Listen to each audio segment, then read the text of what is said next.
He and his crew went out to the ocean for a routine fishing trip, but instead of fish, their nets caught something enormous. When they finally pulled the object to the surface, no one could believe their eyes.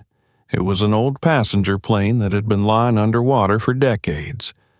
But the real shock was waiting for them inside. Subscribe to the channel so you don't miss new stories, and write in the comments where you're watching this video from. The morning began like countless others aboard the Mariner Hope, the old trawler that had seen more storms than any ship still afloat in this part of the Pacific. The horizon was clear, the sea calm, and the faint hum of the diesel engines pulsed through the decks like a heartbeat. Captain Joseph Kaina stood at the wheelhouse window, his dark hand steady on the varnished railing, his eyes half closed against the sunlight that rose from the east in a sheet of molten gold. For 30 years he had fished these waters, chasing tuna, mackerel, and marlin across endless blue plains. The ocean had been his teacher, his adversary, and sometimes his only friend. He knew its moods like a man knew his own scars, and this morning, nothing about it seemed unusual. The crew went about their routine without haste. Eli, the oldest of the deckhands and Joseph's closest confidant, was already greasing the winch drums and checking the steel cables that would haul up the heavy nets. He was a man of patience and ritual, the kind who could tie 100 knots in a single afternoon without repeating the same pattern twice. On a crate near him sat Thomas, the youngest among them, tinkering with the radar display and mumbling under his breath about weak signal feedback. His fascination with electronics often made him the last to sleep, and his curiosity sometimes annoyed the older fishermen, though Joseph secretly admired it. The others, Rima, the navigator and weather reader, along with 2 quiet Samoan brothers who handled the engine room, moved like parts of a machine well-oiled by habit and salt air. As the morning hours slipped by, the ship's routine unfolded smoothly. The nets were unfurled, checked, and lowered into the shimmering expanse below. The trawl winch groaned softly as the steel ropes stretched taut, descending into a realm that had never seen light. The air smelled faintly of diesel and seaweed, and the rhythmic slap of waves against the hull created a sense of continuity that no man questioned. Yet, even amid this calm, Joseph felt a strange heaviness in his chest, a subtle instinct, a whisper that something lay beneath them today, something the sea had guarded for too long. By mid-morning, the sun stood high above, and Rima stepped into the wheelhouse, her brow furrowed as she glanced at the instruments. "Captain," she said quietly, though her tone carried a shade of unease. "The echo sounder's reading something large, too large to be a fish school." Joseph leaned over her shoulder. The sonar screen flickered with a shadow, an outline that pulsed steadily, unchanging. Fish never stayed that still. He squinted, watching as the line deepened into a solid shape nearly 30 meters below the seabed gradient. "Could be a wreck," Eli suggested when Joseph called him up to take a look. The old man scratched his beard thoughtfully. "Maybe an old cargo container," he said, "or a reef shelf. Could also be nothing." But Joseph didn't like the look of it. He'd seen wreckage before. Old tankers, sunken barges, rusted shipping containers, but this was different. The contour wasn't long and narrow. It was wide, symmetrical, rounded at the edges, almost like a body. "Keep her steady," he ordered. "Let's make another pass." The ship circled the point, engines rumbling deep below deck. The shadow remained fixed, like a ghost refusing to move. He decided to drop the nets there. It was risky, but every fisherman trusted his gut, and Joseph's gut told him that something important lay beneath those waves. "Lower at half speed," he said. Eli nodded and motioned to the winch operator. The metal cable screamed slightly as it uncoiled, lowering the heavy trawl into the deep. The surface of the water churned, darkening where the gear disappeared. Minutes passed, the air grew tense, then the cable jerked. Once, twice, and then it stopped dead. "Caught on something," Eli muttered, reaching instinctively for the brake lever. The entire hull shuddered under the tension. Steel screamed. The gauge needle on the tension meter climbed higher than it ever had before. "Cut it," one of the younger deckhands called, but Joseph raised his hand sharply. "Hold," he said, "don't you cut my nets."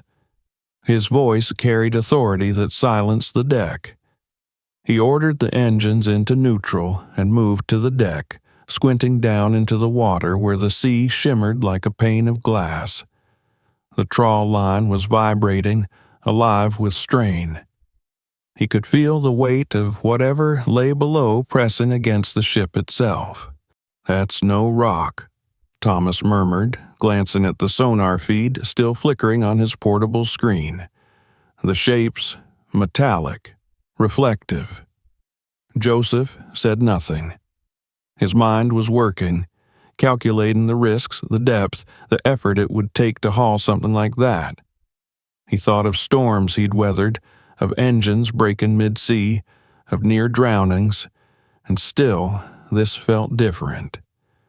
"Engage the winch slowly," he said at last. "Let's see what the sea is hiding." The crew obeyed. The steel cable tightened further, the sound like a strained heartbeat.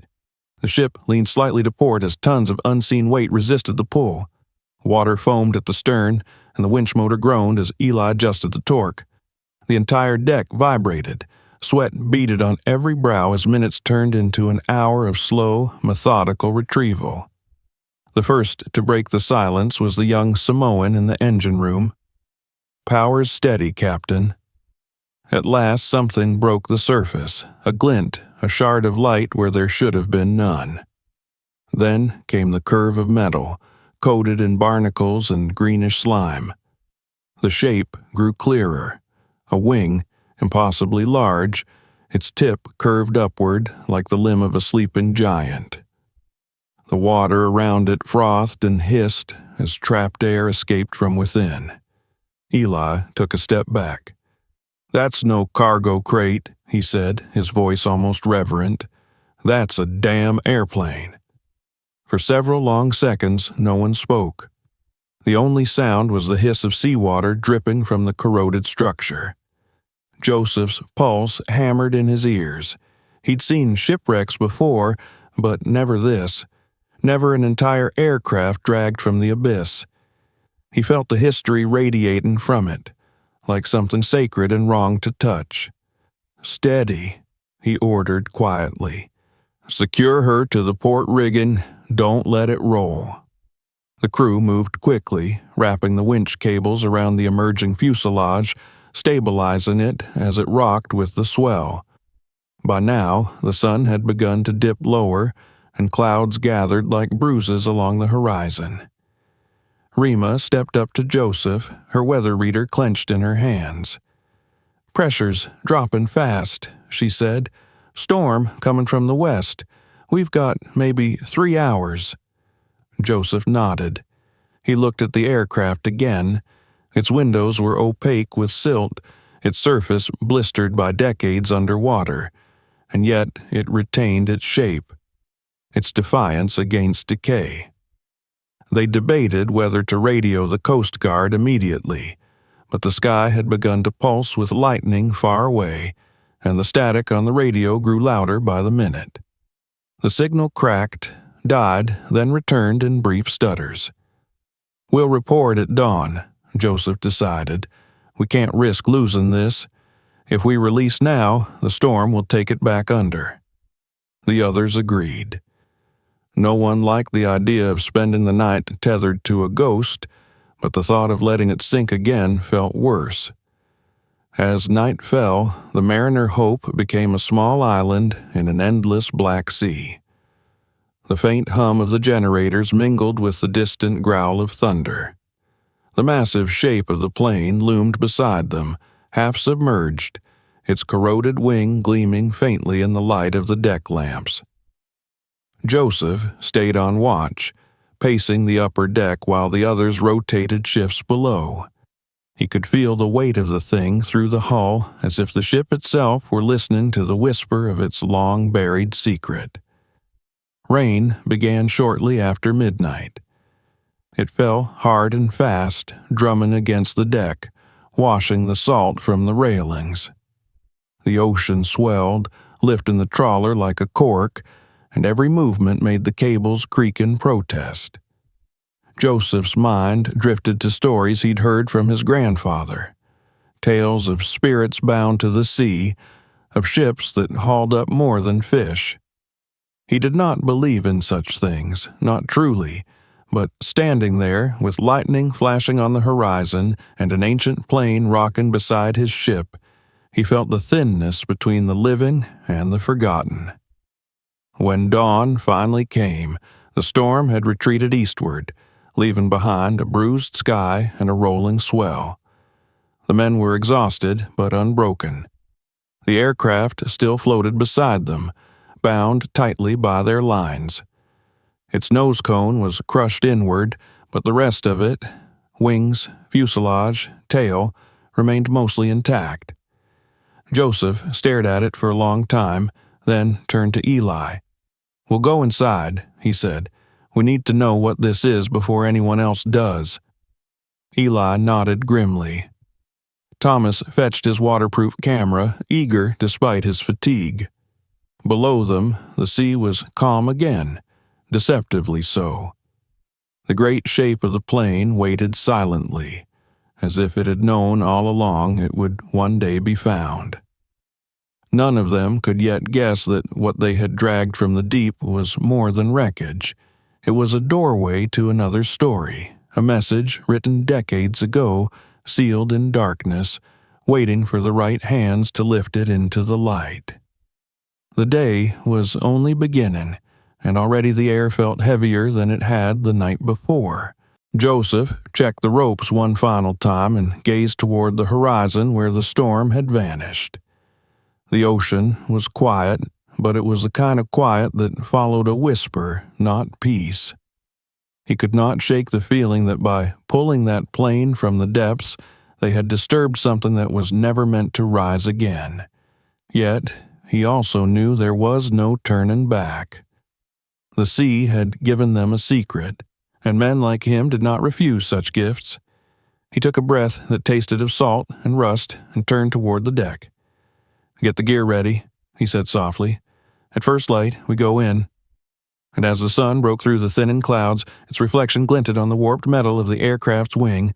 Light touching what had not seen daylight in half a century, the men of the Mariner Hope watched in silence, unaware that this was only the beginning, and that the depths had far more to tell than any of them could imagine.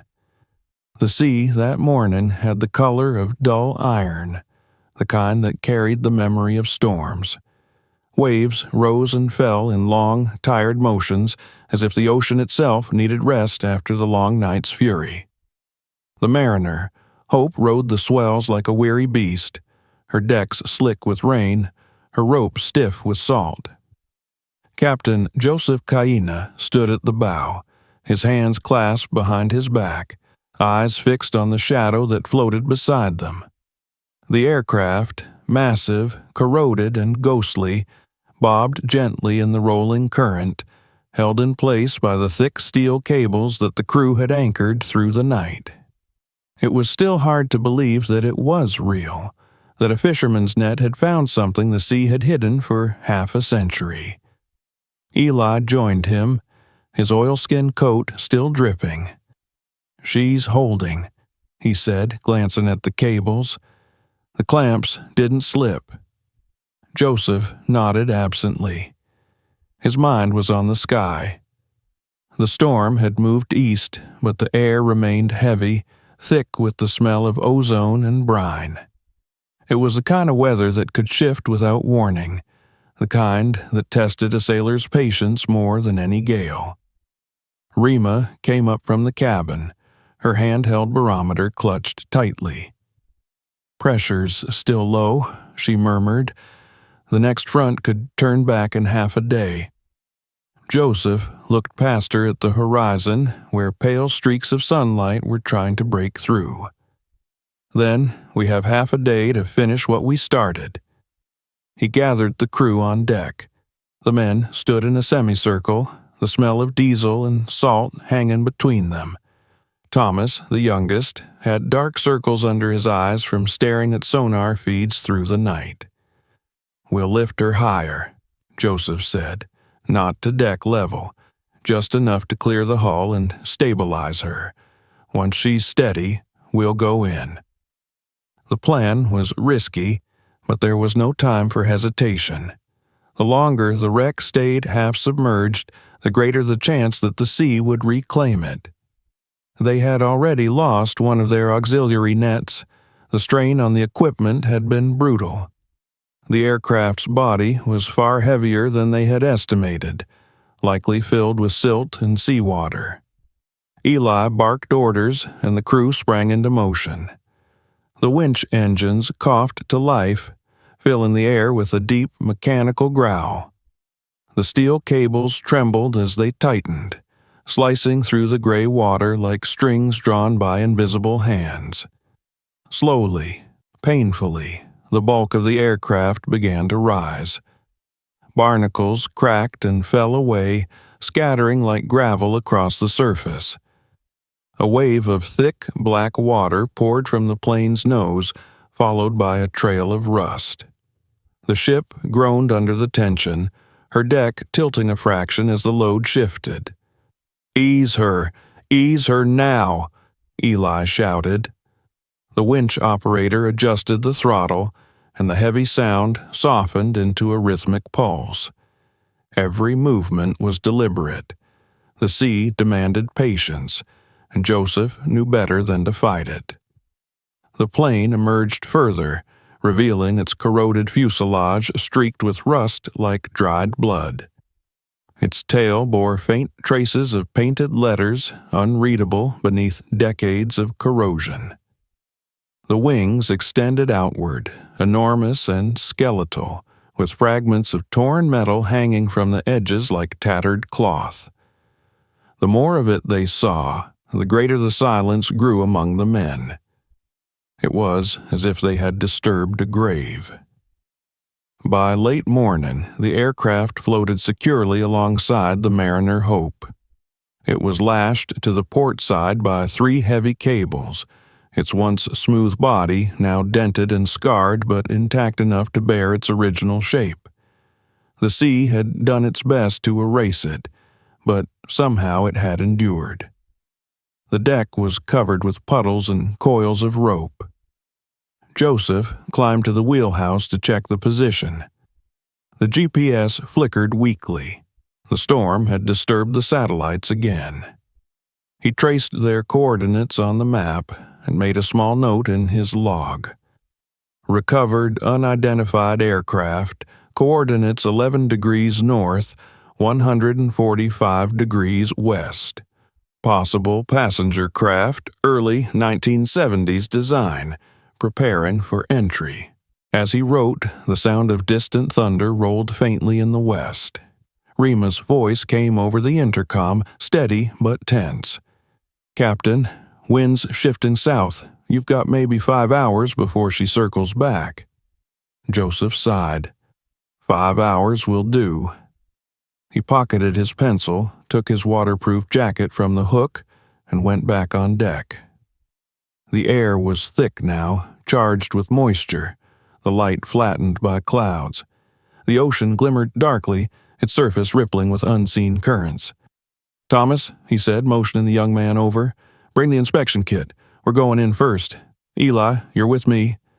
The older man gave a slow nod, wiping his hands on a rag before slinging a coil of rope over his shoulder. They strapped on safety harnesses, clipped to the main line anchored at the rail. Each carried a waterproof flashlight and a handheld radio sealed in plastic. Before they descended, Joseph paused beside Rima. If the wind picks up faster than expected, you cut us loose. No hesitation. She hesitated only for a second before replying quietly, "Understood." The climb down the side of the ship was slow and precarious. The sea lapped against the metal hull, sending shivers up through the rope ladder. Joseph went first, his boots slipping slightly on the wet rungs until his feet met the broad, curved surface of the airplane's wing. It was slick with algae, its paint eaten away to dull silver and black. Eli followed close behind, testing each step before moving. "Steady footin'," Joseph called back. The older man nodded, though his face was tight with concentration. Standing atop the wing was surreal. The curve beneath their boots felt almost alive, shifting gently with each swell. The water around them was a deep, oil-like blue, reflecting the shadow of the Mariner Hope above. Joseph could hear the faint creaks of the aircraft's metal as if it were breathing. They moved carefully toward a large, jagged opening near the center of the fuselage, where one of the windows had long since fallen away. Joseph peered inside, his flashlight cutting through the murk. The beam revealed rows of seats half submerged in darkness, twisted metal, and the ghostly shimmer of glass shards that had fused into the walls. "We'll go in through here," he said. His voice came out lower than usual, almost reverent. Eli braced the rope and handed down a small inspection hook, which Joseph used to test the strength of the interior panels. The metal groaned but held. He slipped inside, one foot after another, until he stood knee-deep in the stagnant water that filled the cabin. The air was stale and carried the tang of rust. Eli followed, his light sweeping over the remains of the passenger area. They saw the first evidence of life, or what had once been life, almost immediately. Personal belongings lay scattered in corners, a buckle strap, the corroded outline of a wristwatch, a melted piece of plastic that might have once been a part of a seat tray. The seats themselves were mostly intact, covered in seaweed that fluttered faintly with the movement of the ship. It was like walking through a dream, suspended underwater. Every sound echoed softly, as if the plane itself were listening. "This was no cargo plane," Eli said after a moment. "Passenger layout, 30, maybe 40 rows." Joseph nodded. "Early model commercial, late 60s maybe." He ran his fingers along the side of one seat, where faint numbers could still be seen, 12A, 12B. Then his light caught something else. On one of the armrests beneath a layer of sediment was a small metal tag. He scraped at it with his knife until letters emerged, corroded but legible, Flight 970. He felt a chill run through him, though he wasn't sure why. Numbers gave things identity, and identity gave them weight. This was no longer just wreckage. It was a story with a name. At the front of the cabin stood a sealed door, the entrance to the cockpit. Its handle was fused with rust, locked in place. Joseph tried to move it, but it wouldn't budge. He and Eli exchanged a glance. Together, they braced their boots against the floor and pulled. The door resisted for several seconds, then gave way with a metallic shriek that echoed through the hull like a scream. They stepped back, waiting for the vibration to settle, then peered inside. The cockpit was astonishingly well preserved. Dust and rust covered everything, but the instruments still clung to their original positions, the dials frozen mid-turn. Wires hung like vines from the ceiling, and the pilot's seat was tilted slightly forward, as though the man who had once sat there had only just stood up. On the floor, half buried in silt, was a metal box about the size of a toolbox. Joseph knelt and pried it loose. It was heavy and sealed tight, the latch nearly fused shut, He lifted it carefully, turning it over in his hands. The box was plain except for a faint stamp on its lid, Recorder Unit Type 71B. They brought it back to the opening and passed it up to Thomas, who was waiting on the ship's railing above. Once safely back on deck, they gathered around the find. The box was stubborn, but with the help of a crowbar they managed to crack it open. Inside, protected by layers of plastic and waxed cloth, lay an old handheld voice recorder, surprisingly intact. The model was one Joseph had only seen in museums, sturdy, military grade with a worn chrome finish. Etched into its side was a date, May 2nd, 1971. They took it to the galley where the light was better and the air dry. Thomas fetched a set of fresh batteries and, after a moment's hesitation, inserted them. Joseph pressed the playback button. Static filled the room at first, harsh and uneven. Then, through the hiss, a voice emerged. Soft, strained, unmistakably human. It was the pilot.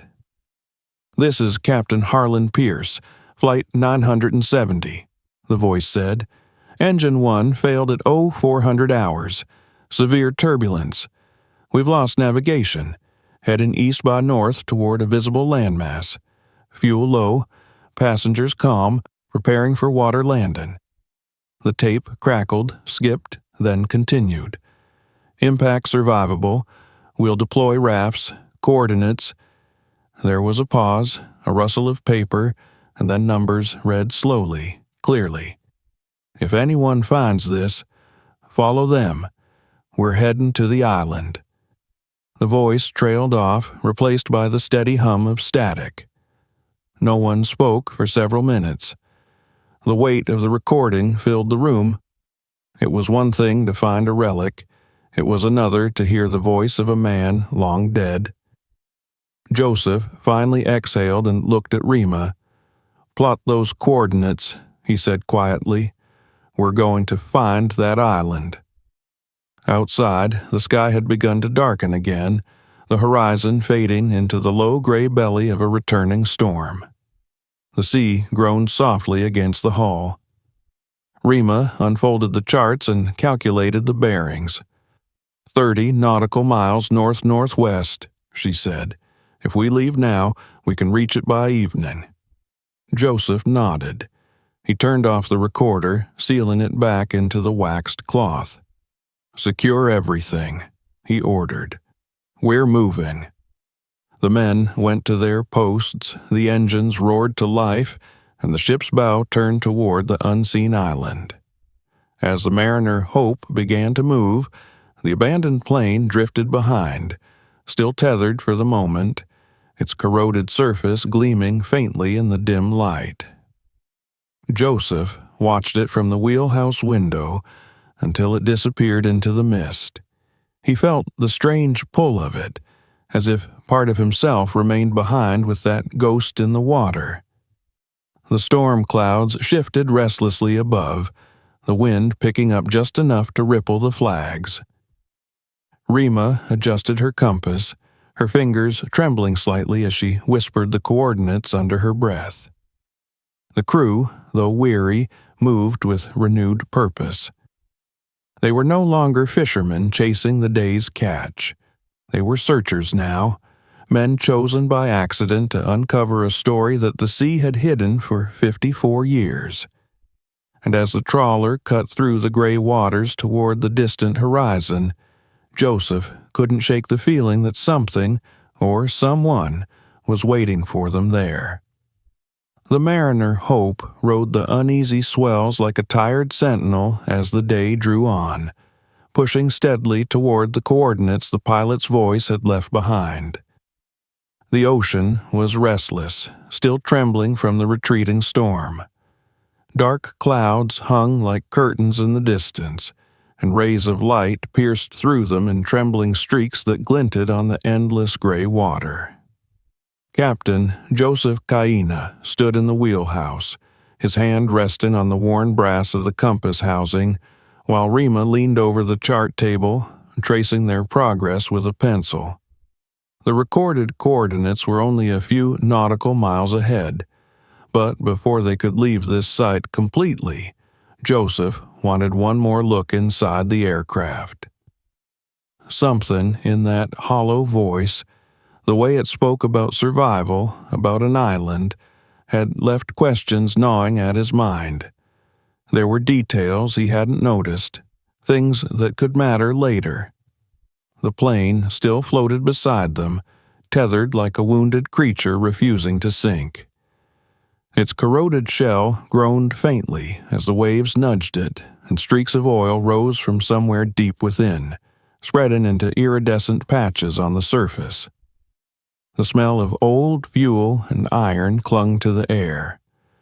Joseph knew it wouldn't stay afloat forever.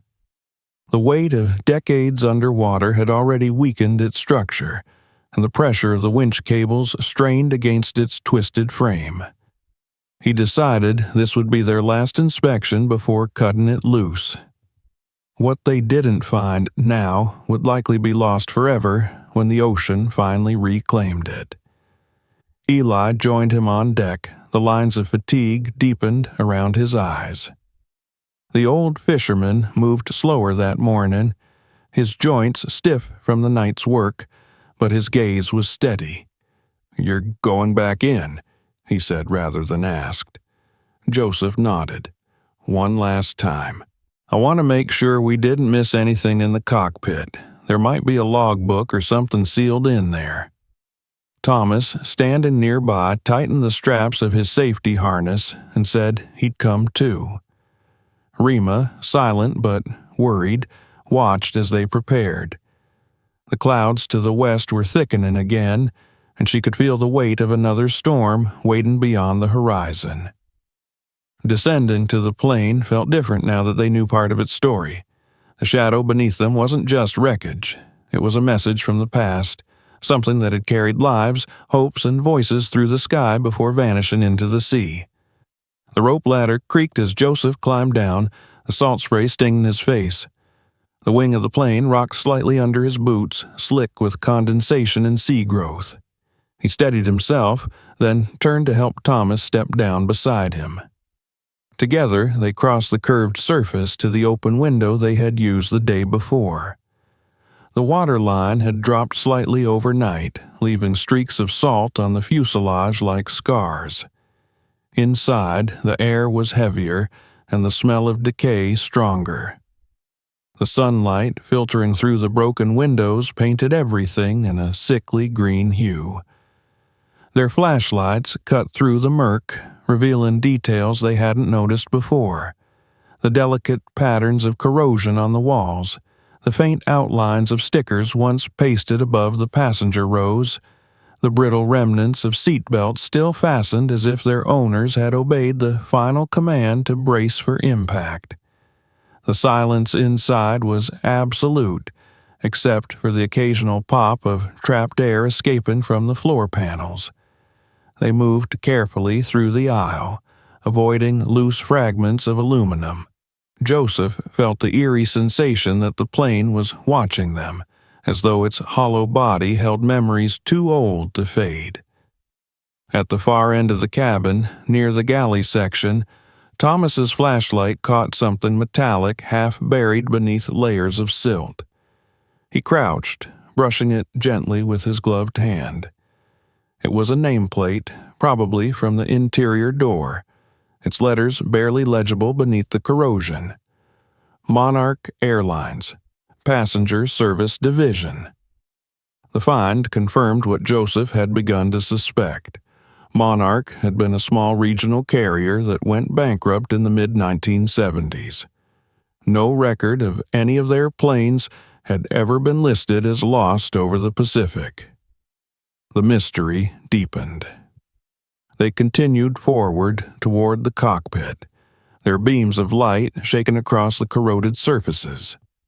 The door they had forced open the day before hung slightly askew now, squeaking softly as the hull shifted. Inside the control room, time had stopped entirely. The dials and switches were frozen in the last position they'd been set to, a silent testament to the final seconds of flight. The throttle levers were pushed forward halfway, the autopilot disengaged, and the radio knobs were twisted roughly to the right as though someone had been frantically tuning for a signal. Joseph's flashlight lingered on the captain's seat. It was empty, but the impression of a long-vanished presence seemed almost visible in the grime. "Look here," Thomas said quietly, pointing to the side of the instrument panel. Behind a cracked gauge, faint letters had been etched with something sharp. Joseph leaned closer, wiping the surface with his sleeve. There, scratched into the metal in hurried strokes, were the words, "Storm took us down. Heading east." Beneath that, the same number from the recorder, 970. Joseph's chest tightened. It was clear the pilot had left more than just a voice. He had carved his desperation into the plane itself, a last message to anyone who might one day find it. They searched the floor and side compartments for any remaining objects. Most were filled with mud and salt residue. In one corner, they found a collapsed metal container that looked like it had once held navigational charts. Inside it were fragments of paper so degraded they disintegrated at the slightest touch. But on one still intact edge, Joseph noticed faint blue ink, lines, and coordinates. They photographed it before sealing the remains in a waterproof bag. When they were about to leave, Thomas paused near the co-pilot's seat, shining his light on a dull patch on the console. There, under a crust of salt, was a small round object no larger than a coin. He pried it loose and held it up. It was a medallion, its engraving still visible, a winged emblem surrounding a sunburst, the kind pilots used to wear as good luck charms. The irony wasn't lost on either of them. Joseph nodded for him to keep it. "Take it," he said, "for respect." Back on deck, the crew gathered around as they recounted what they'd found. Rima spread the photographs and notes across the chart table. The scratched words, the map fragment, the medallion, all pieces of a puzzle no one yet understood. Eli frowned as he looked at the inscription. "Heading east," he repeated, but the voice said they turned north toward an island. Joseph thought about that for a moment. Maybe the storm forced them off course, or maybe the island they saw wasn't where they thought. The weight of the discovery pressed on all of them. The voice recorder had given them coordinates, but now there were conflicting signs, written words suggesting a different direction. It meant the truth might not be as simple as following one line across the ocean. Still, the idea that there were survivors, people who had once stood on an island somewhere beyond the horizon, filled them with a strange sense of duty. These weren't just ghosts anymore. They were lives that had fought to endure. As the afternoon sun dipped lower, Joseph made the decision he had been delaying. "Cut the cables," he said quietly. "We've done what we can here." Eli gave a slow nod and signaled the winch operator. One by one, the steel lines loosened with sharp metallic snaps. The plane drifted free, its battered body rocking gently as it began to settle. The men watched in silence as the sea took it back. The fuselage sank slowly, the tail disappearing last, until only a swirl of bubbles and an oily sheen remained on the surface. Then it was gone, as if it had never been there at all. No one spoke for several minutes. The ocean around them was unnervingly still. Even the gulls that had followed the ship for days seemed to have vanished. Joseph turned his gaze to the north, toward the unseen island. "We owe them the rest of the story," he said finally. "If they made it, they deserved to be found." His words hung in the air like a quiet oath. Rima calculated the bearings again. The sky above was shifting color, deepening from gray to amber as the sun slipped closer to the waterline. The wind had picked up slightly, tugging at the flags and sending faint ripples across the sea. It would be dark soon. They needed to move before the next front reached them. Joseph gave the order to start the engines. The familiar vibration filled the ship, a reassuring sound that steadied everyone's nerves. As they turned toward the new course, Joseph went below to the galley where the recorder lay on the table. He pressed play again, listening carefully. Beneath the static, after the final words about the island, there was a faint noise he hadn't noticed before. A soft thud, followed by distant shouting and what might have been the sound of rushing water. He replayed it twice, frowning. It was the sound of the crash itself, captured by accident. Then came the silence, that haunting emptiness that filled the rest of the tape.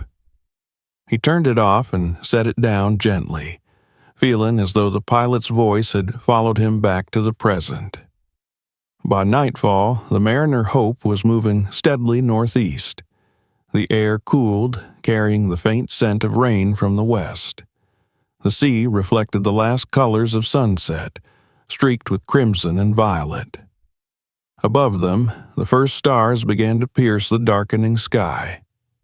Joseph stood alone on the deck, staring at the horizon. Somewhere out there, perhaps on a forgotten island, were the descendants of those passengers, or maybe only their traces. The thought both comforted and unsettled him. Behind him, the steady rumble of the engines mixed with the rhythmic slap of waves. The trawler was no longer a fishing vessel that day. It had become something else entirely, a messenger between eras. The ocean had given them a story, and now it demanded they follow it to the end. Joseph didn't know what they would find when they reached the coordinates, but he felt the same instinct that had told him to hold the nets when they first snagged the metal. It wasn't greed or curiosity, it was something deeper, the feeling that certain things are meant to be found, no matter how much time has passed or how deeply they are buried. When he finally went below to rest, the recorder still sat on the galley table, its small red light glowing faintly in the dimness. Outside, the ocean murmured softly, as though speaking in its own ancient language. The plane was gone, but its story had only begun to surface. Morning came gray and heavy, as if the clouds themselves were still deciding whether to part or to close in again. The sea had calmed since the previous night, but the surface still rolled with long, deliberate swells that lifted and lowered the Mariner Hope with the steady rhythm of a sleeping giant. The storm that had lingered at the edge of the horizon was now little more than a smear of darker shadow against the eastern sky, but the air carried its memory. The men moved slower that morning, their faces drawn from lack of sleep and the strain of the days before. The discovery of the aircraft had left them all restless, their minds turning over the same question. If the passengers really had made it to an island, what had become of them after all those years? Joseph Kaina stood on the bridge, staring out across the endless gray plain of water. The coordinates from the recorder were still written in pencil across his weather log. He had gone over them a dozen times, matching them against every chart they had aboard. According to the maps, there was nothing there. No island, no reef, no known hazard.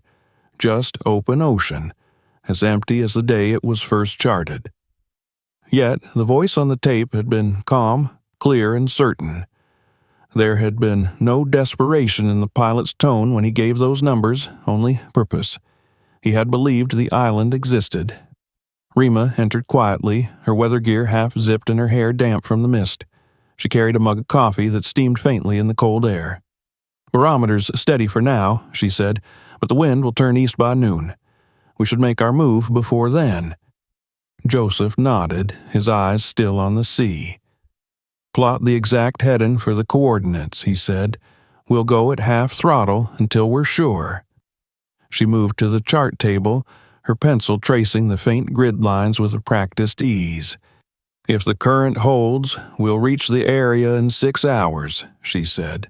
"After that, we'll need to decide whether to circle or head back for fuel."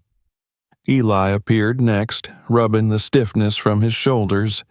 He looked older in the morning light, the creases on his face deepened by salt and fatigue. "Engines are holding fine," he reported. "We've got enough diesel for 2 days if we're careful." He paused, then added, "You really think we'll find anything out there?" Joseph turned slowly toward him. "I think we owe it to those people to look." His tone left no room for argument. When the order came to lift anchor, the men moved with quiet precision. The engines rumbled to life, the hull shivered, and the ship began its slow pivot toward the new heading. The morning mist folded around them, muting sound and distance alike. The sea seemed to close behind them as they moved, as if the ocean itself preferred its secrets undisturbed. Thomas stood near the stern, checking his equipment. The recorder from the wreck was safely sealed in its waxed cloth, stowed away in the galley, but he had brought out his camera again. He had taken dozens of photographs the day before, of the aircraft, the cockpit, the scratched message, but something about the unfinished story drove him to document every detail. He told himself it was for the record, but in truth, he couldn't stop thinking about the voice that had echoed through the static. It had felt like someone reaching through time, asking not to be forgotten. Hours passed. The mariner Hope plowed through the swells, leaving a frothing wake behind her. The sun climbed reluctantly through the haze, casting pale ribbons of light across the water. For long stretches, no one spoke. The radio hissed with faint static, picking up nothing but the low hum of distant frequencies. Rima checked her instruments every 15 minutes, adjusting their course by a fraction of a degree. Eli manned the deck, keeping watch for anything that might rise from the horizon. A glimmer of land, a stray buoy, even a cluster of birds that might hint at nearby shore. But there was nothing. Only the sound of the engine and the endless breathing of the sea. By midday, the wind began to pick up again, carrying a sharper chill. The sky thickened with low-moving clouds that glowed dull silver around the edges. Rima emerged from the wheelhouse with her notepad, glancing up at the shifting weather. "We're almost there," she said quietly to Joseph. "Another half hour, maybe less." The captain gave a slow nod, his expression unreadable. He had been at sea long enough to know that some places could feel strange before you ever reached them, and this was one of those places.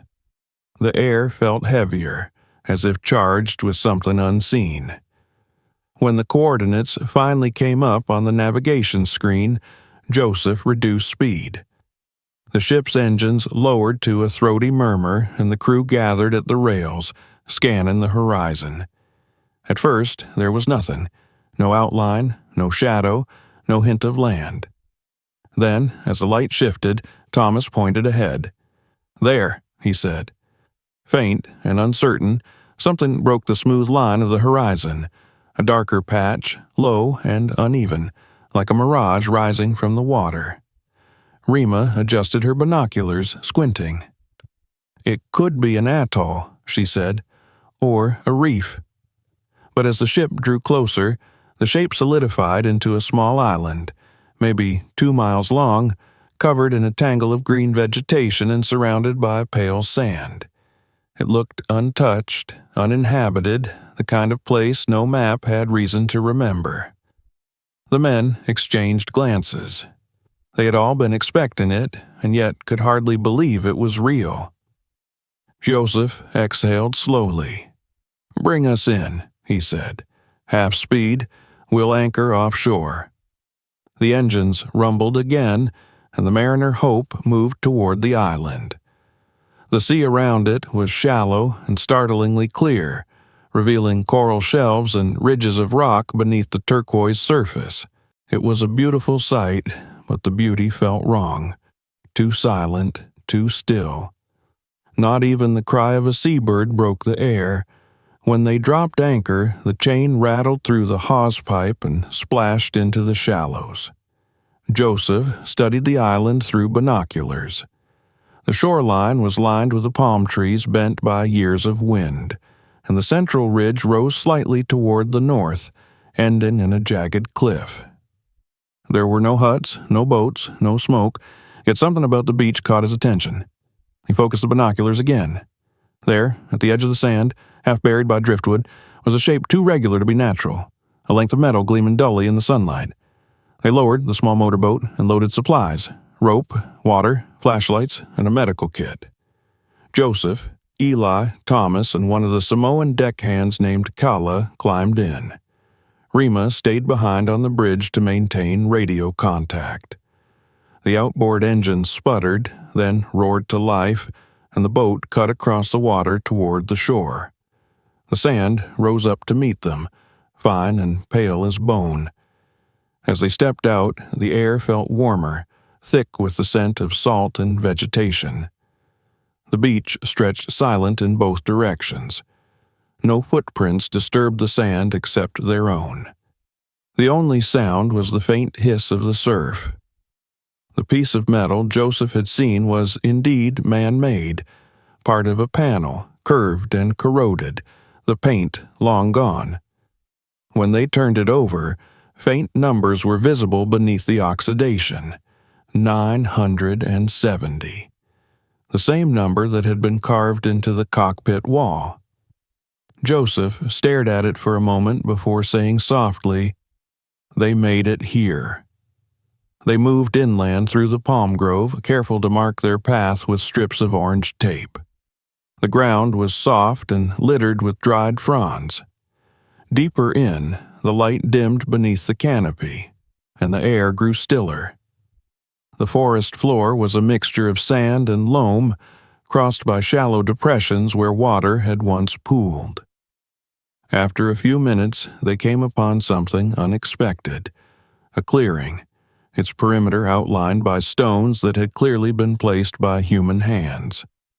In the center was a circle of charred earth, the remnants of an old fire pit. Beside it lay a rusted tin can and the decayed frame of what might once have been a chair. The realization struck all of them at once. Someone had lived here. Not just passed through, but stayed long enough to build and burn and rest. Thomas crouched beside the fire pit, picking up a small fragment of glass. "Looks like the bottom of a bottle," he said, "but the edge is worn smooth.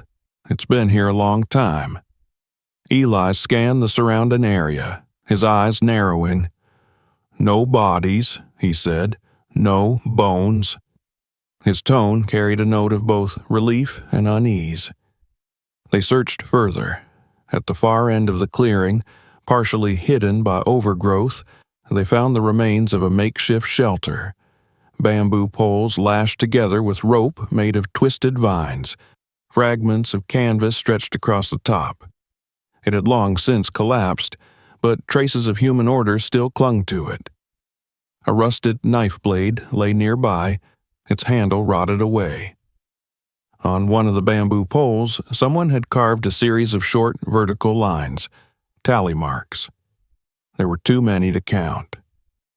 By the time they returned to the beach, the sun had begun to dip toward the horizon. The sky was turning the color of faded brass. Joseph stood at the edge of the water, looking back at the island's dark outline. He felt the same sensation he had felt when he first touched the airplane's wing, the quiet certainty that they had stumbled into a story much larger than themselves. They hadn't just found the remains of a crash, they had found evidence of survival. Back aboard the Mariner Hope, Rima listened to their report with wide eyes. She relayed the coordinates and their findings over the shortwave, but the connection was weak, the signal fading in and out. Joseph decided they would remain anchored overnight and begin a full exploration at dawn. For now, all they could do was record what they had seen. That night, as the crew settled into uneasy rest, Joseph sat alone in the wheelhouse, the recorder lying beside him. He pressed play one last time. The pilot's voice filled the small space, rough with static but steady. "We're landing now," it said. "The water's calmer than expected. I can see the shore. We'll be safe there." Then came a final burst of noise and silence. Joseph turned off the device and stared through the window at the island, its dark mass barely visible under the thin light of the moon. Somewhere in that darkness lay the rest of the story, an answer buried not in the sea this time, but in the soil of forgotten land. He leaned back in his chair, the hum of the ship's generator filling the stillness. The men slept below. The tide whispered against the hull, and the island waited, patient and unmoving. Joseph knew that when morning came, they would go ashore again, not as fishermen, but as witnesses to the persistence of those who had refused to die quietly in the middle of the world's largest ocean. And as the night deepened, the clouds slowly drifted apart, revealing a narrow line of stars, glimmering faintly above the dark silhouette of the island. At first light, the island appeared less ominous than it had the night before, but no less silent. Morning mist clung to the treetops, drifting like breath over the foliage, and the only sounds that met the crew of the Mariner Hope were the rustling of palm fronds and the slow, steady lap of waves upon the beach. The sky was overcast again, a ceiling of low-gray clouds that flattened the world and dimmed the colors of sea and sand. Yet, despite the dull sky and the weight of exhaustion hanging on every man, there was an energy among them, a quiet urgency that had replaced the usual routine of bait, nets, and charts. They were no longer working fishermen. They had become something else. Searchers, perhaps, or witnesses drawn into a mystery older and deeper than their charts could show. Joseph Kaina stood at the rail, binoculars pressed to his face. The features of the island had become clearer in the shifting morning light. Beyond the beach and the grove of palm trees, the land rose in a slow incline toward the center, marked by uneven ridges and pockets of denser forest. The outline of the land was not symmetrical. It bent like a hook toward the north, with rocky outcrops visible even from the ship. There were no clear paths or signs of life, but he could feel that somewhere in that mass of green and stone there had been movement once. People had lived, walked, worked, and perhaps died here. He could not say why he was sure of it, only that he was. Rima joined him on the bridge, her notebook open in one hand, a pencil in the other. She had slept barely 2 hours, but showed no signs of it. Her eyes were sharp, alert. "Winds turned slightly west," she reported. "Low pressure's holding, but the swell is rising. We'll have to watch for an early front. I don't like the pattern over the southern quadrant." Joseph nodded, his focus still on the island. "We won't stay longer than we need. We map, we document, and we leave." By mid-morning, the same team from the day before was back in the motorboat, along with a second team carrying more supplies, GPS units, food, emergency flares, and extra radios. Eli insisted on bringing a length of orange line and marking chalk, the kind he used when mapping coral beds years ago. Thomas carried his camera and a waterproof notebook. Each man moved with care, not out of fear, but out of a kind of reverence. They weren't entering just another patch of land. They were stepping into the remains of someone's final hope. The boat glided across the shallows and kissed the sand with a soft crunch. They stepped ashore again, their boots sinking slightly into the damp beach. The wind carried the smell of salt and earth and something else faint. Wood smoke, maybe, long dormant, now awakened in memory. The clearing they had found the day before had not changed. The circle of stones was still there, the collapsed shelter still sagged against the underbrush. It looked like no one had touched it in years. Yet the presence lingered. Joseph felt it the moment he crossed into the line of trees. They were not the first to walk this path, and something had remained behind. They pushed farther inland that morning, moving slowly and marking their route with strips of tape and Eli's line. The terrain was uneven, the forest dense in some places and sparse in others. Vines hung like ropes from gnarled branches.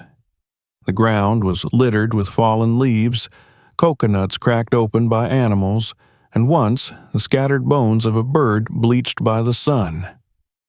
Insects buzzed in the still air, but even their noise felt muted. Every sound seemed to dissolve before traveling too far. An hour in, they discovered a second clearing.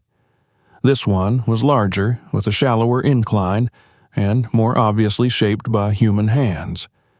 Flat stones had been arranged in rows, like borders for planting.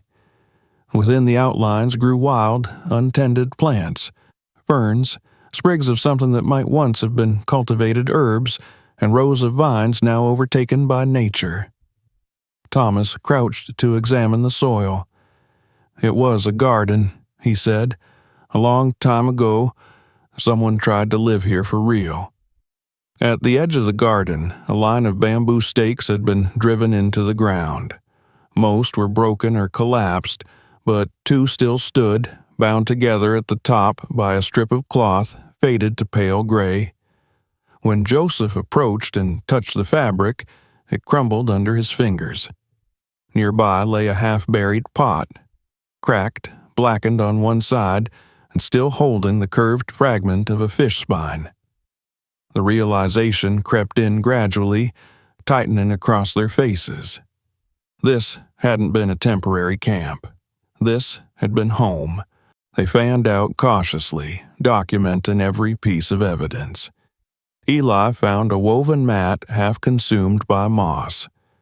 Thomas uncovered what had once been a children's sandal, now brittle and misshapen. Kayla pointed to a cluster of stones arranged in a spiral pattern, like a symbol or perhaps a grave marker. They did not disturb it. A kind of quiet reverence overtook them as they worked, broken only by short calls and the shutter click of the camera. Further into the trees, the land dipped slightly before rising again into the beginnings of a hill.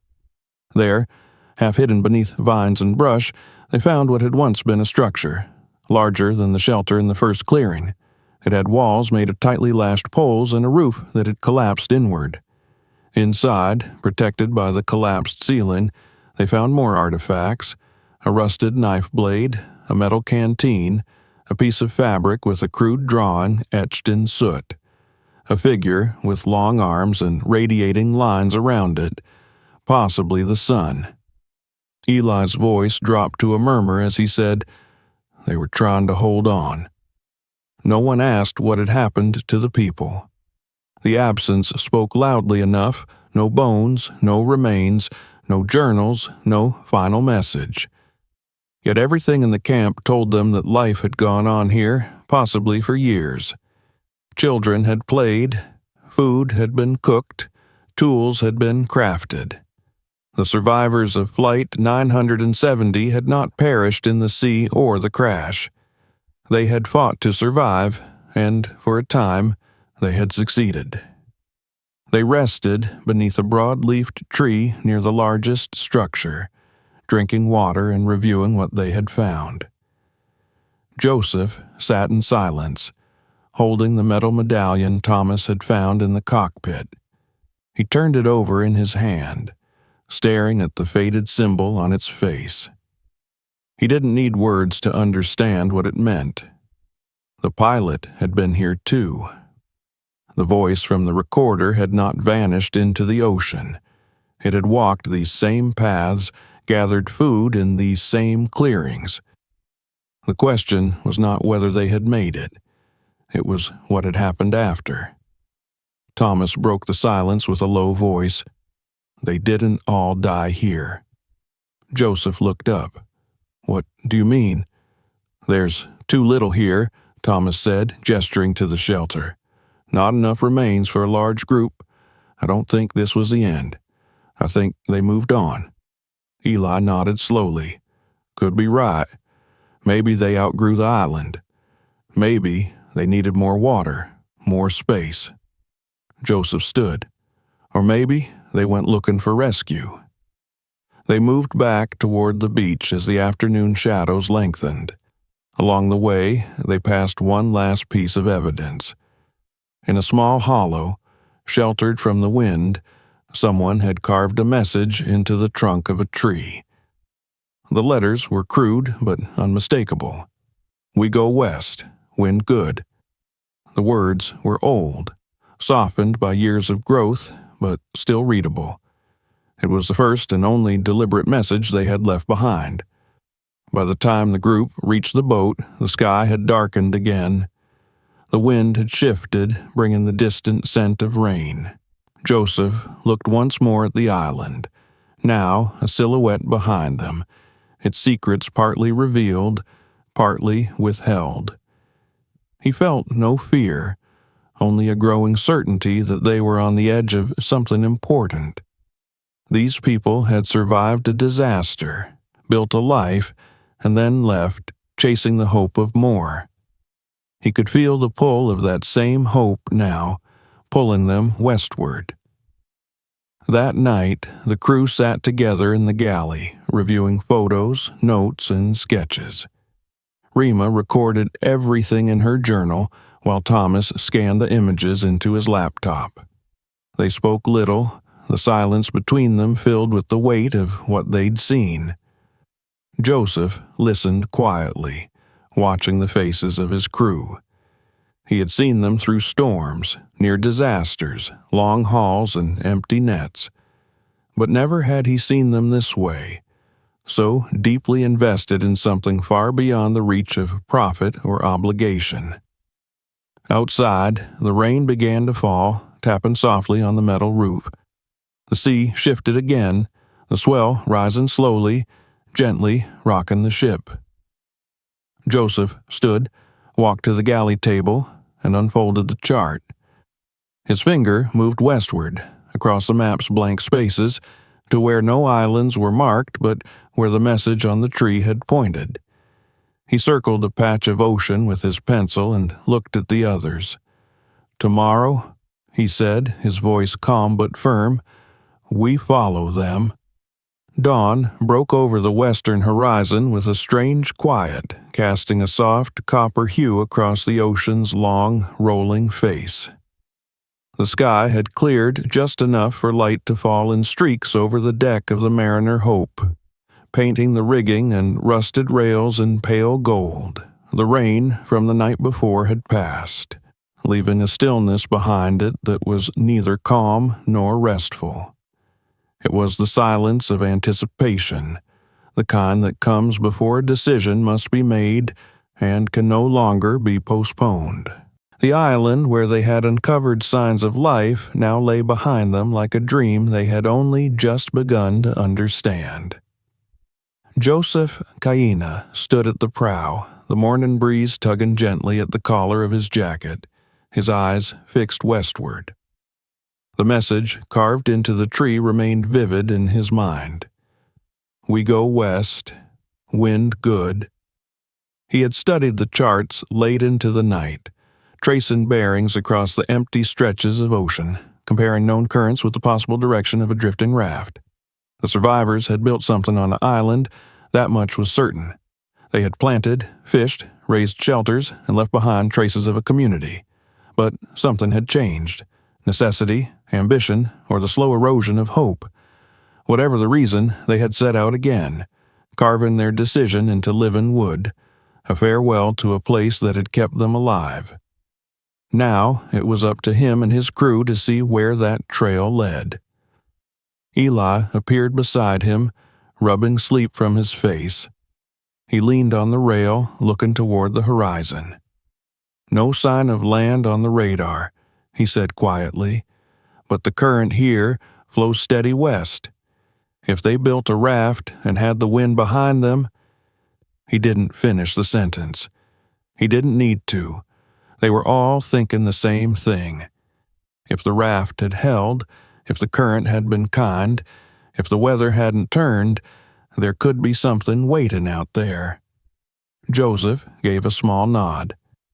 "We'll go as far as fuel allows," he said. "We push west until we find them, or until the sea says stop." Within the hour, the anchor had been raised and the ship's engines thrummed back to life, low and steady. The mariner Hope turned from the island, leaving the green slopes and white sands fading behind them, swallowed again by distance. The course ahead was marked only by guesswork and instinct. There were no recorded islands in the direction they were headed for at least 60 nautical miles, and yet the promise of the carved message pulled them like gravity. For the next 3 hours, the crew worked in near silence, scanning the water through binoculars, checking for any sign: a floating object, a shimmer of smoke, a dark line against the sky. Rima monitored the instruments closely, her eyes darting between the compass, the barometer, and the sea. "Wind's holding in the right direction," she said. "Currents still match the charted flow. If they left during a similar season—" Her voice trailed off. The number of variables was endless, but they had no other path forward. Thomas was on deck with his camera again, though now it hung idle around his neck. His eyes searched the horizon, not for images, but for truth. Like the others, he was no longer documenting for posterity, but following a thread that felt deeply personal. These weren't strangers anymore. These were people who had fought to survive and might still be waiting for someone to notice. It was just after midday when Kayla, the Samoan deckhand, called from the starboard side. His voice was calm but insistent. "Captain, there's something floating." Joseph moved quickly, bringing his binoculars up to his eyes. For a moment, all he saw was the glint of sunlight on the waves. Then, as the ship drew closer, the object resolved itself. A large piece of timber, lashed with rope. Not a tree, but something shaped, man-made. As they came alongside, they could see it clearly now, a crossbeam of a raft, half submerged and frayed by salt, but unmistakable in its construction. They hauled it aboard carefully, laying it out on the wet deck. It was weathered, discolored, and covered in barnacles along its underside, but the bindings, twisted vines, and old cloth still clung to it, telling the story of someone's hands. Thomas knelt beside it, examining the seams. "It's from a raft," he confirmed. "Same materials we saw on the island." Rima bent closer and lifted a torn scrap of fabric still tied to the beam. On it, faded nearly beyond recognition, was a line of black ink. Just a number, drawn hastily and unevenly. It read, 42. No one spoke for several moments. The number didn't match any passenger lists, but it spoke volumes. A count, perhaps, a way of marking the parts. If they had numbered the beams, it meant the raft had been built carefully, methodically, not in desperation, but with purpose.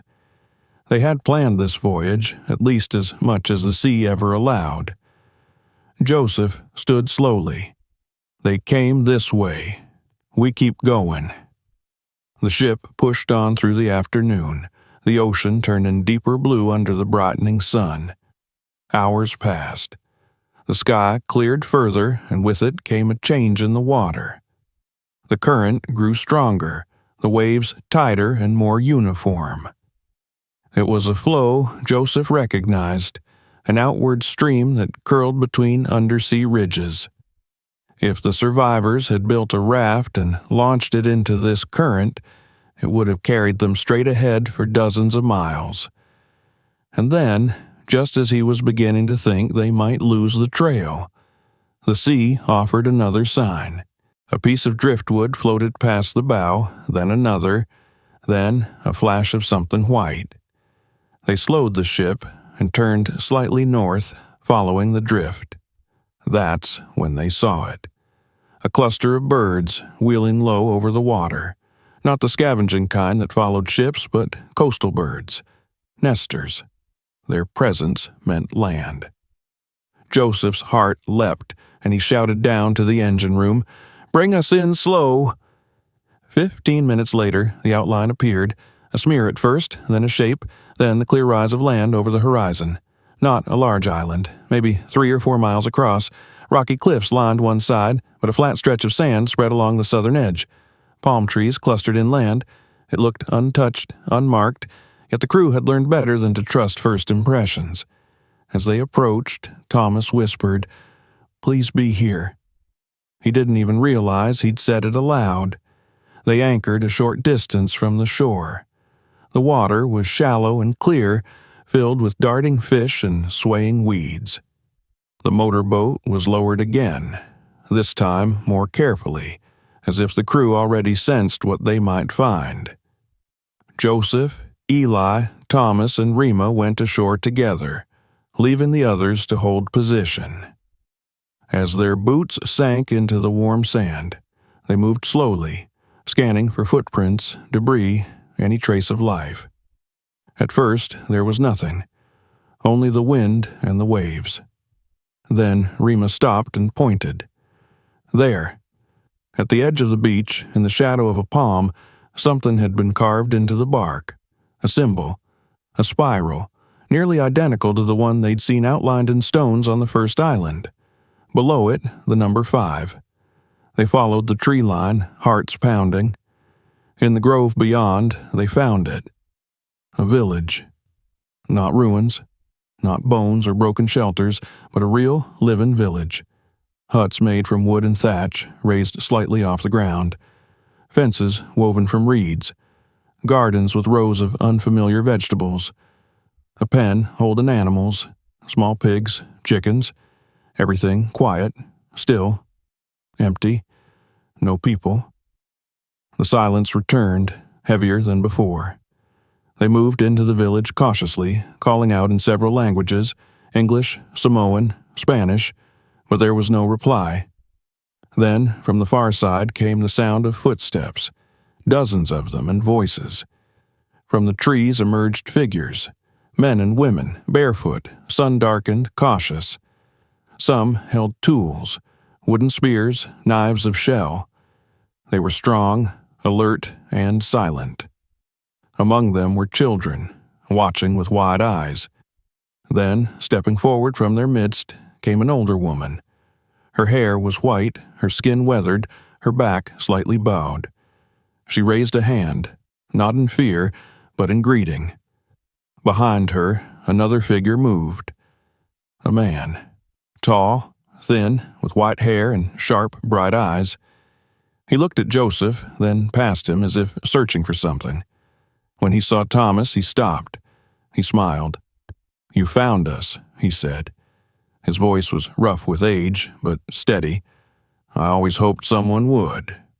He took a step closer, and there was no mistaking it now.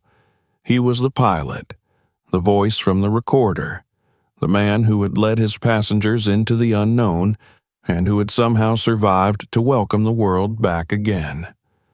The mariner Hope rested quietly at anchor just beyond the small island, its engines humming softly as though in reflection of the crew's subdued excitement. The morning air was heavy with salt and the scent of damp foliage from the shore. Mist rose off the waves, curling across the deck in slow, curling tendrils that made the world feel smaller, more intimate, more secretive. Joseph Kayina stood on the bow, gazing at the village below. The people had come out to greet them fully now, men, women, and children moving cautiously through the narrow paths between the huts. Their movements were deliberate, careful, and yet there was curiosity in their eyes. After decades in isolation, they had stepped into a new world that they had never imagined, but that now stood before them on the decks of the ship that had crossed the ocean to find them. The pilot, Harlan Pierce, walked toward Joseph, leaning slightly on a carved wooden staff that looked to have been made decades earlier. His white hair glimmered faintly in the morning light, his eyes sharp and clear. "You have my recorder," he said simply. "Did you hear the message?" Joseph nodded. "Every word," he said. "It brought us here." Harlan's face softened into a small smile, one that carried the weight of decades, of hope clinging stubbornly to the edge of despair. He gestured behind him to the village. "This is what became of them, the passengers. Some are gone now, some remained. We built what we could, we waited, and we thrived as best we could. And now you're here." The crew stepped onto the beach, feeling the soft sand beneath their boots, the pulse of life and the small animals moving among the huts. Children peeked shyly from behind the fences, while adults observed from the edges of the communal spaces. Joseph took in the sight, noting the ingenuity of the people. The gardens were thriving, small plots cultivated with care. Shelters were sturdy, repaired and maintained as needed. Rainwater was collected in carved channels and barrels made from salvaged materials. Even the tools had been fashioned from remnants of the aircraft and the natural resources the island provided. Every detail told a story of survival, resilience, and adaptation. The crew began to explore cautiously, guided by Harlan and the elder woman who had first approached them. The people did not speak at first, their eyes wary, but their movements showed a kind of recognition, a tacit understanding that the visitors were not threats. The village was organized with a deliberate structure: central huts for communal gatherings, smaller shelters for families, designated areas for food storage and tool-making. Joseph noted how the people had divided tasks and responsibilities, how the survivors had replicated some form of societal order from the limited materials at their disposal. It was impressive, almost unimaginable, considering the circumstances of their arrival 54 years earlier. Harlan led them to the central hut, a large structure made from wood and palm leaves, reinforced with metal strips salvaged from the aircraft wreckage.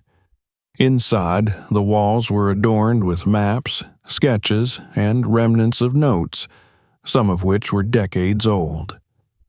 Harlan gestured toward one, a faded drawing showing the trajectory from the crash site to the first island, and then the path they had followed westward. He explained, through gestures and the few words of English he had retained, that the survivors had initially set up near the crash site, but soon realized the island lacked sufficient resources. They had moved westward, constructing rafts and traveling by sea to the current location. Over time, they had adapted, grown, and created a small society with rules, families, and a sustainable way of life.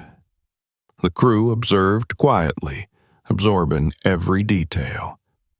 Joseph could feel the weight of decades pressing upon them, the endurance, the ingenuity, the loneliness, and the courage required to survive in isolation, to build a life from the wreckage of tragedy. Thomas documented everything, capturing photographs and video, careful not to disturb the fragile balance the islanders had maintained.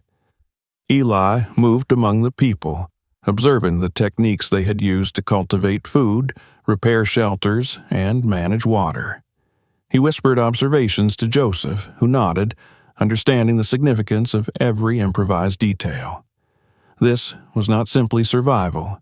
It was adaptation, a human triumph born of necessity and determination. By midday, preparations for departure began.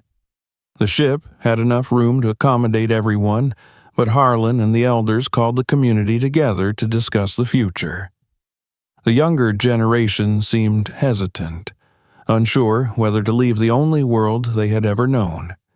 The elders, including Harlan, spoke of opportunity, of life beyond the island, of connections to a world that had advanced while they had lived in isolation. The discussion was quiet, deliberate, and measured. Over the next few hours, one by one, families began to make their decisions. Many chose to leave, drawn by curiosity and the promise of safety and new beginnings. Some of the older children and a few adults elected to remain, bound by familiarity, by the only home they had ever known. Joseph and his crew assisted with the boarding, helping the islanders carry belongings and guiding them gently onto the deck. The tension was palpable. The air was thick with emotion. There were tears and quiet words exchanged between parents and children. Harlan remained calm, providing reassurance, guiding his people through the process with steady hands. The ship's crew was careful, moving slowly to ensure the safety of every passenger. Each life taken aboard was a testament to the resilience of human beings in the face of overwhelming odds. By late afternoon, the island was partially empty, its silence returning as if the land itself were mourning the departure. The ship cast off from the shallow cove, engines thrumming with steady determination as the Mariner Hope began its journey back toward the mainland. The passengers gathered on deck, staring back at the island that had been their home for decades. The sun hung low, painting the water in deep gold and amber. Joseph could see the emotions on their faces, grief for what they had left behind, hope for what awaited them, and the quiet sense of continuity in knowing they had survived, adapted, and persisted. The journey home was long and reflective. The survivors were attended to, given food, water, and warmth. The crew maintained careful watch over them, but they also allowed moments of silence and introspection, understanding that for these people, the world beyond the island was as strange and uncertain as the ocean itself. Thomas sat with a group of younger islanders, showing them how to use the recorder, while Rima explained the basics of navigation. Eli shared stories of the sea, of currents, tides, and the sky. Joseph stayed on deck, hands resting on the railing, watching the horizon, considering the sheer improbability of what had occurred. 54 years had passed, and yet here they were. Lives that had endured through ingenuity, courage, and unrelenting hope. As night fell, the mainland became visible as a distant silhouette. Lights flickered faintly, signaling human presence and civilization, a world that had moved on while these survivors had lived in quiet isolation. Joseph felt a strange mix of anticipation and trepidation. He knew that their arrival would change everything. Not just for the survivors, but for the crew as well. These people had been lost to time, yet they had endured, and now the modern world would meet the world they had created. The ship's arrival at the harbor was met with the attention of authorities, medical teams, and curious onlookers. The survivors were examined, assessed, and welcomed, their health surprisingly robust considering their decades of isolation. Harlan Pierce, now aged 90, guided the younger ones, introducing them to the strange customs and procedures of the society they had been rejoining. Joseph observed the process quietly, noting the resilience of the human spirit in every careful step, every tentative smile, and every gesture of recognition between old and new worlds. In the following weeks, the survivors began to adapt. Housing was arranged, work assigned, and the small group remained together as they had on the island, maintaining their social bonds even in a new environment. Joseph watched them take to their new lives with a mixture of admiration and melancholy. They carried the lessons of survival, the strength of community, and the memory of the island with them, integrating it into a world that had never expected them to exist. About a year later, the inevitable came. Harlan Pierce passed away quietly in his sleep, a man who had guided his passengers to safety decades ago and had lived to see them return to civilization. His funeral was attended by both the survivors and the crew of the Mariner Hope, whose presence honored the connection that had formed across oceans and years. Joseph and his team stood together, reflecting on the legacy of one man's courage and the enduring power of hope. Even after Harlan's passing, the survivors maintained their close community, working together in agriculture, construction, and crafts that reflected the skills they had learned on the island.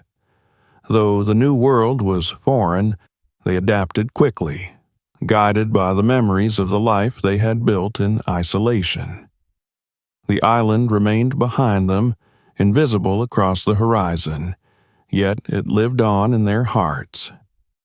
They spoke of it often, passing down stories to their children and grandchildren, ensuring that the memory of their survival endured. Joseph returned to the water months later, once more aboard the Mariner Hope, looking at the endless expanse that had carried the plane, the survivors, and now their legacy. The sea had given up its secret, and they had brought it home.